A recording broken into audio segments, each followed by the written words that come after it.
There is one subject I have consistently refused to speak on.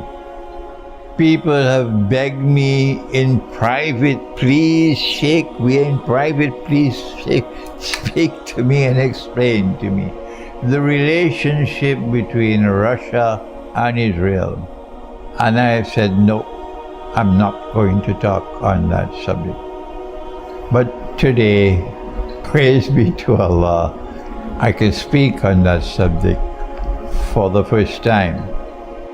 The Quran says that they plan their plans, and Allah plans His plans, and Allah is the best to plan. So in 2014, they were able to celebrate. We've pulled off the best of all color revolutions. There's never been a success like this with a color revolution. We're able to change the government of Ukraine from a government which was friendly to Russia to a government which was hostile to Russia. And they did it with a color revolution. They spent billions, I believe, to bring about this change of government in Ukraine. And they celebrated, oh yes, they celebrated in 2014. But no sooner had they begun their celebrations than Allah's plan began to take effect. And their planning began to backfire. And from 2014 to today, the plan is backfiring on them. And in this video, I want to share with you that information. The first thing that happened after the color revolution of 2014 was that Russia was successful in reclaiming Crimea as Russian territory.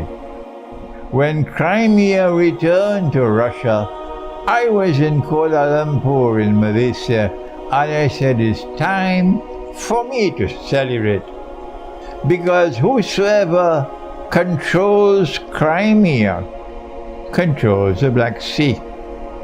And the Black Sea is in the Quran. The Quran speaks in Surah Al-Kahf of Aynun Hamiyah. And the commentator of the Quran, Ibn Kathir, he said that's the Black Sea. Whoever controls Crimea commands the Black Sea. And so it was 639, almost 10 years ago. I said that when Allah spoke of Zulkarnain, an event which will occur twice in history, 2 generations, 2 people, Allah was not speaking about 2 horns, and He was not talking about any Alexander or Cyrus or Darius. No. When He spoke of Zulkarnain, He was speaking about an event which will occur twice in history. And the first one is already explained in the Quran, and in that first one, the Black Sea is present. And I argued 10 years ago that when the second Qarn of Qarnain is to take place, the world will see events emerging in the Black Sea, and this is what happened in 2014, but this is not my subject today.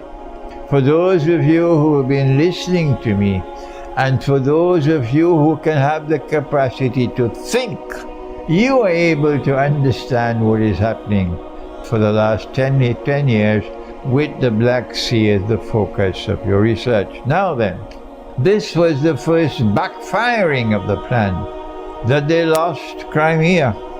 And then came the second part, where that part of Ukraine, which was Russian-speaking, bordering Russia, refused to accept a new government which was hostile to Russia and which was brought about bogusly with a color revolution. And so then Ukraine began to oppress these people and wage bogus war on them. And for 7 years this bloodshed continued until Russia said enough is enough. You're now planning to join NATO and you're planning to wage war on Russia?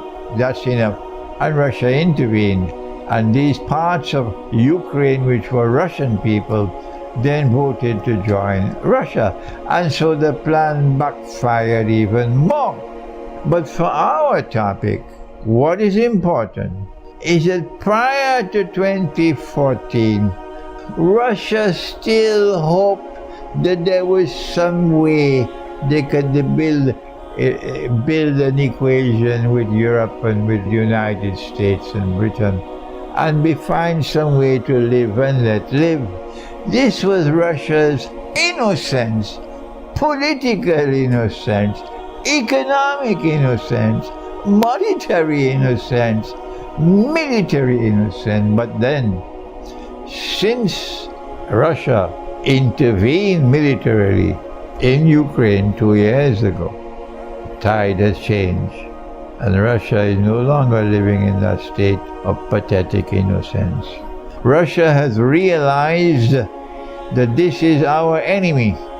The Western world and NATO are implacably hostile to Russia, and that will not change. And when Russia woke up to this realization that there could never be an equation, then Russia started to look to the rest of the world. And the Russian-Iranian alliance emerged so quickly and easily. And an alliance between Russia and Iran is bad news for Israel. And so the alliance between Russia and Iran was the beginning of the awakening of Russia to what is the real status and reality of the state of Israel. And over this time that the war has been being waged in Ukraine, and the Western world is waging diplomatic war, political war, economic war, sanctions, everything, they're throwing everything at Russia. In these 2 years, Russia is changing her foreign policy. That innocence, that pathetic innocence has now given way to realism in foreign policy. And Russia is now drawing much closer and closer to the world of Islam. But more importantly, Russia's eyes are becoming open, and Russia is now seeing Israel as an oppressor without any shadow of a doubt. So Russia 2 years ago and Russia today are not the same. Russia's relationship with Israel has changed dramatically in these 2 years that war is being waged in Ukraine. And when the Islamic Alliance launched the attack on Israel, and then Israel responded with genocide, now look at what has happened. They planned their plans, and Allah planned His plans. And Allah is the best of planners, that Israel can now recognize that Russia is now hostile to Israel.